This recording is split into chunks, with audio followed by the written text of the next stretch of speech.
उसले बोलेको बुझिन्छ न हामीले भनेको त्यसले बुझ्छ। यो चाहिँ 2000 युरो दिएर आएको थिएँ। ट्रान्सपोर्टेसन कम्पेयर टु नेपाल त बवाल दामी छ यहाँको होइन। 1.5 वर्ष डिले गरेर भए पनि होइन मजाले B1 B2 गरेर आयो भने चाहिँ धेरै फाइदा छ किनकि यहाँ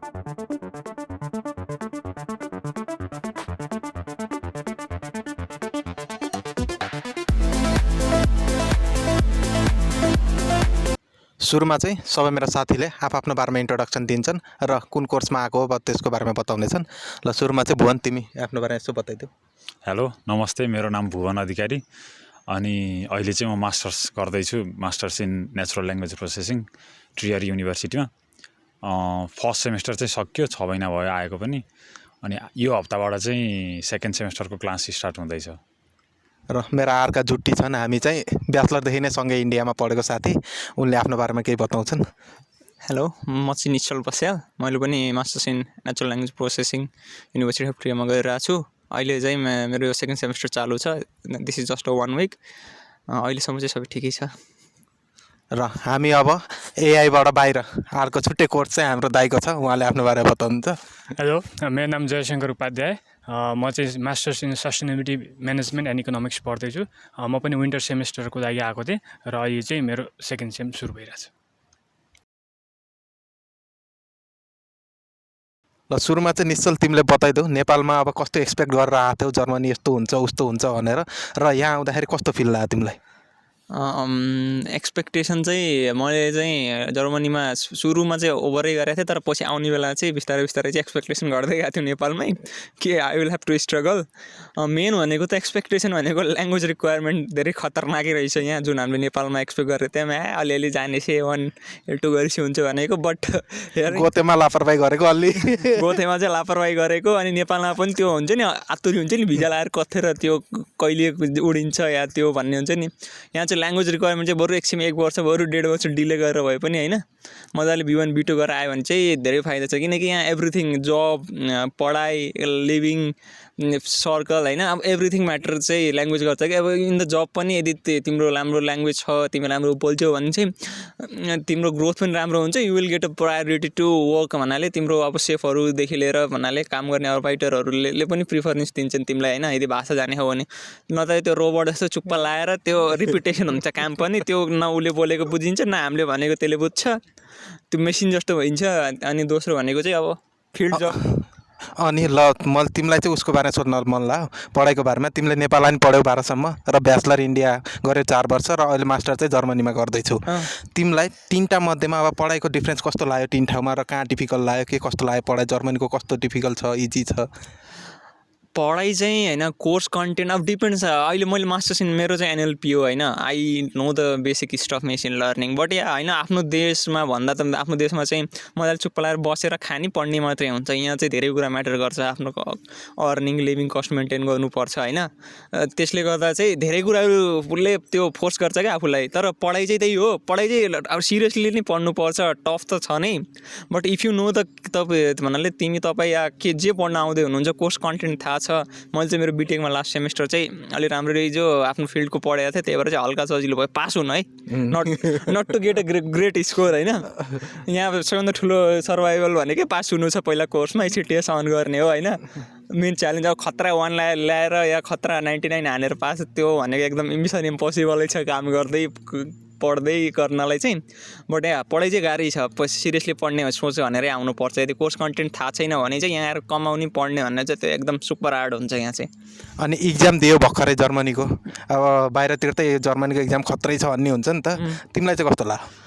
जर्मनीको अहिलेसम्म चाहिँ फर्स्ट सेमेस्टर चाहिँ स्मुथली नै गयो होइन, एक्सपेक्टेड भन्दा चाहिँ धेरै स्मुथ गयो। अहिले चाहिँ टफनेस बढ्दै गएको छ सेकेन्ड सेमेस्टरमा, इभन जबदेखि लिएर पढाइ अब म्यान्डेटरी एटेन्डेन्स कोर्सको प्रेसरहरू पनि अब बिस्तारै बढ्दै गएको छ। त्यसैमाथि ल्याङ्ग्वेजले माथिबाट हानिरहेको हुन्छ।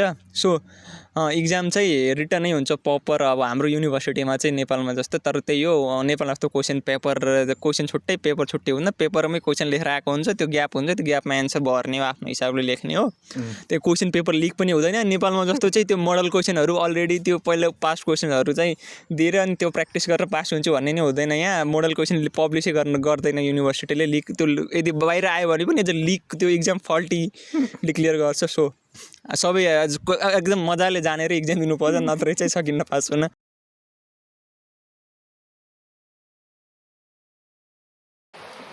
ल भुवन, तिमीलाई चाहिँ म विद्यार्थीलाई मेन जर्मनी आइसकेपछि मेन च्यालेन्ज के फेस गर्नुपर्छ भन्ने बारेमा सोध्न चाहेँ। यसो बताइदेऊ कि आउने बित्तिकै चाहिँ सुरुमा के च्यालेन्जहरू फेस गर्नुपर्छ, यसो तिम्रो दिमागमा के आउँछ? सुरुमा यहाँ आइपुग्दा खास च्यालेन्ज भनेको चाहिँ आफूले पाएको अपार्टमेन्टसम्म पुग्नलाई हो होइन, एयरपोर्टदेखि।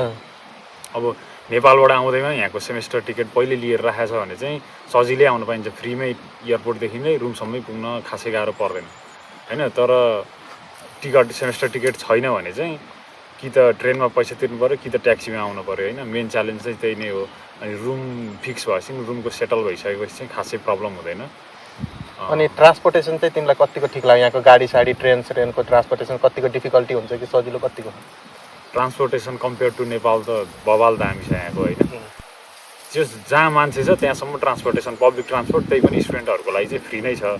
अनि अब ट्रेन पनि जस राम्रै छ, किन भन्दाखेरि कोही कोही बेला त डिले भइहाल्छ अभियसली होइन। अनि कुनै जस्तै युरोप कि अरू कन्ट्रीहरूको जर्मनीको भन्दा राम्रो छ अरे, तर हामी नेपालबाट आएको मान्छेहरूलाई चाहिँ त्यस्तो नराम्रो भएको फिल कहिले पनि भएको छैन यहाँको ट्रान्सपोर्टेसनले गर्दा। ल आउने बित्तिकै स्टुडेन्टको टन्टो भनेको डकुमेन्टेसन या रजिस्ट्रेसन हो, त्यसमा चाहिँ तिमीलाई कतिको डिफिकल्टी भयो? नेपालबाटै अपार्टमेन्ट लिइसकेको यहाँको अकोमोडेसन फिक्स भइसकेको छ भने यहाँ आएर सिधै सिटी रजिस्ट्रेसन अथवा सिटी रजिस्ट्रेसन गर्नलाई चाहिँ खासै प्रब्लम हुँदैन। आएर 1-1.5 हप्तामा त्यहाँको अपोइन्टमेन्ट पायो भने चाहिँ सजिलै हुन्छ सिटी रजिस्ट्रेसन गर्नलाई। अनि त्यसपछि ट्याक्स नम्बर लिनलाई त्यो चाहिँ 1 हप्तापछि जान्छ हाम्रोमा चाहिँ म्याक्सिमम्, तिमी त 1 हप्तापछि गयो होला त्यो ट्याक्स नम्बर लिनलाई। त्यसपछि गएर इन्सुरेन्स रजिस्टर गर्नलाई अनि सोसल सेक्युरिटी नम्बर, त्यति कुराहरू चाहिँ आइसकेपछि रजिस्टर गर्नुपर्छ। त्यो लगभग 1 महिना जतिमा भयो। अनि ब्याङ्क एकाउन्ट खोल्नलाई पनि त्यो चाहिँ 1 महिना जतिमा हामी सबै साथीहरूको भइसकेको थियो 1 महिना जतिमा। अनि यदि अकोमोडेसन पाएको छैन भने चाहिँ पहिला अकोमोडेसन खोज्नु पऱ्यो, अनि मात्र त्यो फर्दर प्रोसेसमा जान सकिन्छ। त्यही नै हो। अब डकुमेन्टेसनहरूमा युनिभर्सिटीले कतिको हेल्प गर्छ? डकुमेन्टेसनमा छ एउटा इन्टरनेसनल अफिस हुन्छ हरेक युनिभर्सिटीमा यहाँ होइन।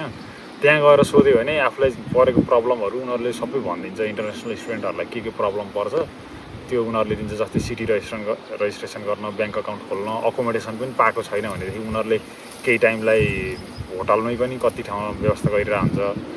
अनि जस त्यहाँको एउटा बस्न अकोमोडेसनको लागि पनि छुट्टै सानो एउटा डिपार्टमेन्ट हरेक युनिभर्सिटीमा चाहिँ हुन्छ। तिनीहरूले चाहिँ राम्रै हेल्प गर्छन्। अनि ल्याङ्ग्वेजको अब डकुमेन्टेसन गर्दा त अब यहाँको सरकारी कार्यालयहरूमा जस्तोमा जानियो, त्यसमा चाहिँ ल्याङ्ग्वेजको कतिको गाह्रो भयो तिमीलाई कि सजिलै भयो?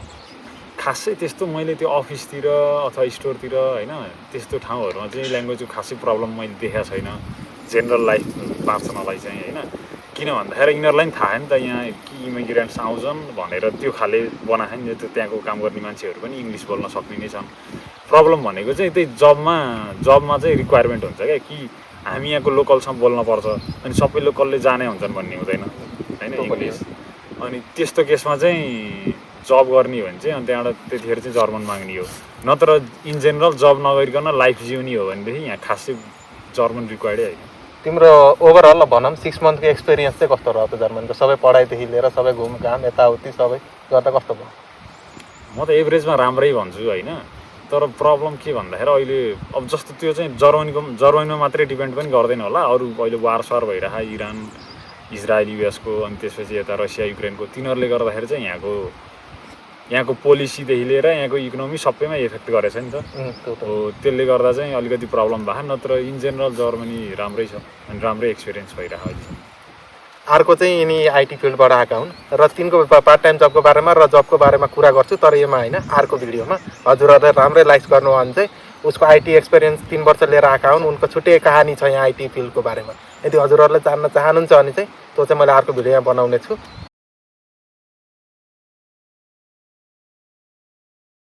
लाई चाहिँ अब विद्यार्थी सुरुमा आइसकेपछि यहाँ फाइनेन्सियल भनौँ न अब कतिको खर्च हुन्छ र उहाँ नेपालबाट आउँदा कतिको लिएर आउनुपर्छ, हजुरले कति लिएर आउन थियो त्यसको बारेमा हल्का सबै बताइदिनु न। म चाहिँ अब त्यो ब्लक अकाउन्टभन्दा बाहिरको बोल्दैछु होइन। ब्लक अकाउन्ट त छुट्टै भइहाल्यो। यहाँ आउँदाखेरि चाहिँ अब डिपेन्ड गर्छ कति क्यास लिएर आउने भन्ने चाहिँ। अब उतैबाट रुमहरू फिक्स भइसकेको छ, उतैबाट ट्रान्सफर गरिसकेको छ भने चाहिँ थोरै क्यास लिएर आउँदा पनि हुन्छ तर होइन रुमहरू फिक्स भएको छैन भने चाहिँ अलिकति धेरै क्यास ल्याउनुपर्छ मैले चाहिँ 2000 युरो दिएर आएको थिएँ किनभने म चाहिँ अलिक ढिला पनि आएको थिएँ अकोमोडेसन पनि फिक्स थिएन होटेलमै बस्नुपर्छ कि के भन्ने फिक्स थिएन मेरो चाहिँ त्यही भएर 2000 दिएर आएको थिएँ 2000 युरो दिएर आएको थिएँ त्यो आउँदाखेरि चाहिँ सुरुको 2 महिना म सबलेटमा पनि बसेँ रुम नपाएर सबलेटमा बसेँ त्यसपछि रुम पाएँ रुम पाइसकेपछि मेरो पर्सेप्सनमा चाहिँ के फिल भयो भन्दाखेरि चाहिँ जेनरली अकोमोडेसन चाहिँ अलिक महँगो छ यहाँ रुम रेन्ट चाहिँ ट्रियरकोमा अनि अरू साथीहरूसँग बुझ्दाखेरि पनि धेरै ठाउँमा प्रायः चाहिँ महँगै छ तर कम्पेरिटिभ अब अरू सिटी बर्लिनसँग कम्पेयर गर्ने भन्दा फेरि ट्रियर सस्तो हो धेरै नै सस्तो हो होइन तर ओभरअलमा पर्सेन्टेजमा हेर्ने हो भने चाहिँ लिभिङ एक्सपेन्सेसको मेजर पार्ट चाहिँ अकोमोडेसनले नै खान्छ अनि त्यसपछि भनेको अब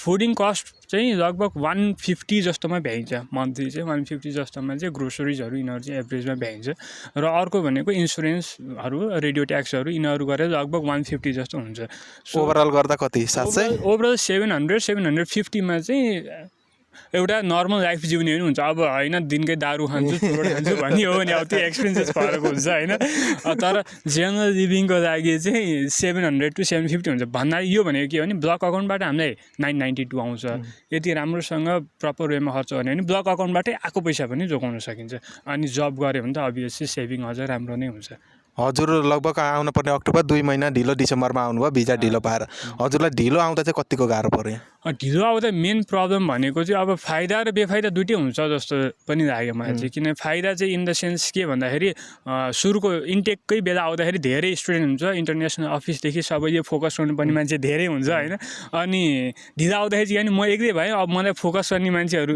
लिमिटेड मान्छे अलिक राम्रै मजाले चिन्ने भयो नि त यसलाई सहयोग गर्नुपर्छ है भन्ने त्यो चाहिँ एउटा फाइदा हुन्छ अर्को चाहिँ नेपालबाट आउँदाखेरि नै चाहिँ यहाँ भएको मान्छेहरूसँग कम्युनिकेट गरेर आउँदा राम्रो अब जस्तै हामीहरू त एउटै इन्टेकमा आएको हामीहरू सबैजना एकअर्कासँग कम्युनिकेट गरेर भएर चाहिँ यहाँ आएपछि पनि आफू नआइपुग्दा नि साथीहरूले रुमहरू हेरिदिन सक्छ उ गरिदिन सक्छ त्यही भएर चाहिँ त्यो चाहिँ एउटा कन्ट्याक्ट चाहिँ सुरुमै बसालेर आउनुपर्छ भन्ने चाहिँ म सबैलाई सजेस्ट गर्छु अनि युनिभर्सिटीमा त्यति गाह्रो त भएन अब ढिलो आइसकेपछि कोर्स रजिस्ट्रेसन गर्न इनरोलमेन्ट गर्न इक्जामको कुरो हुन्छ त्यस्तोमा के डिफिकल्टी या सजिलै पर्छ युजली सबै युनिभर्सिटीमा अनि आफ्नो फ्याकल्टीमा चाहिँ स्टुडेन्ट एडभाइजर भनेर हुन्छ स्टुडेन्ट एडभाइजरसँग चाहिँ कनेक्ट गर्न चाहिँ म जसलाई पनि सजेस्ट गर्छु गर्ने कुरा चाहिँ उनीहरू एकदम हेल्पफुलै हुन्छ युनिभर्सिटी एकदम हेल्पफुल छ त्यहाँको प्रोफेसरहरूदेखि लिएर एडभाइजर सब हेल्पफुल हुन्छ उनीहरूले चाहिँ के कोर्स लिँदा बेटर के गर्दा भन्ने हुन्छ म चाहिँ ढिला आएको कारणले गर्दाखेरि चाहिँ मलाई चाहिँ एडभाइजरले कोर्स लिऊ साथीहरू चिनिन्छ होइन प्रोफेसरहरू चिनिन्छ कोर्स रजिस्टर गरेर एक्जाम चाहिँ नदेऊ भनेर भनेको थियो किन यहाँको सिस्टम अलिकति फरक छ कोर्सको लागि छुट्टै रजिस्टर गर्नुपर्छ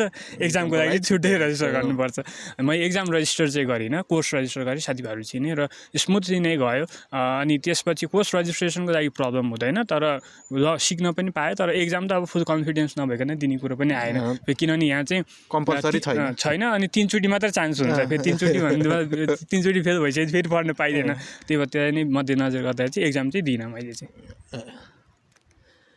ओभरअल अब त्यसो भन्दाखेरि तपाईँको ओभरअल तपाईँको त पुरै 6 महिना नि भएन 3 महिना 4 महिना भयो हजुरको ओभरअल एक्सपिरियन्स चाहिँ कस्तो रह्यो त म यसलाई दुइटैमा जोड्छु फाइनेन्सियल पार्टबाट हेर्ने भने चाहिँ लिभिङ स्टाइल यदि काठमाडौँमा रेन्टमा बसिरहेको छ भने यहाँ आउँदाखेरि त्यस्तो महँगो फिल चाहिँ हुँदैन त्यहाँको लाइफ स्टाइल यहाँको लगभग एक्सपेन्सेस वाइज उयो नै हुन्छ अब नेपालीमा कन्भर्ट गर्दा अलिक धेरै नै हुन्छ होइन बट उस्तै नै हुन्छ अकोमोडेसन बाहेक अरू चाहिँ त्यस्तै नै हुन्छ अर्को जेनरल इम्प्रेसन चाहिँ अब सायद हाम्रो यो रिजनको कारणले गर्दाखेरि पनि ट्रियर रिजनमा बस्या भएर चाहिँ नेपालको भाइब्सहरू धेरै छ डाँडाकाँडाहरू खोला नालाहरू भएको कारणले गर्दाखेरि नेपालकै भाइब्स छ जस ओभरअल एकदम रमाइलो नै भइरहेछ अहिलेसम्म राम्रो नै फिल भइरहेछ ल ठिक छ आजको भिडियो म यतिमै खत्तम गर्दैछु र अरू केही रिलेटेड भिडियोहरू हजुरहरू चाहनुहुन्छ म बनाऊँ भन्ने चाहिँ कमेन्ट गर्न सक्नुहुन्छ र बिहाइन्ड द सिनवाला भिडियो हेर्न चाहनुहुन्छ भने चाहिँ मैले तल डिस्क्रिप्सनमा राखिदिनेछु लिङ्क त्यसमा हेर्न सक्नुहुन्छ त्यसमा चाहिँ हामीले यो घुम्न आएको ठाउँको भ्यूको बारेमा नि हेर्न सक्नुहुन्छ हजुरहरूले यहाँ हामी एकदम राम्रो ठाउँमा आएका छौँ घुम्न त्यो चाहिँ मैले भिडियोमा राखेको छैन तर हजुरहरूले चाहिँ तल डिस्क्रिप्सनमा गएर हेर्न सक्नुहुन्छ र लास्टमा चाहिँ मेरा साथीहरूले एउटा इम्पोर्टेन्ट कुरा भन्दैछन् त्यो के हो साथीहरू लाइक शेयर एन्ड सब्स्क्राइब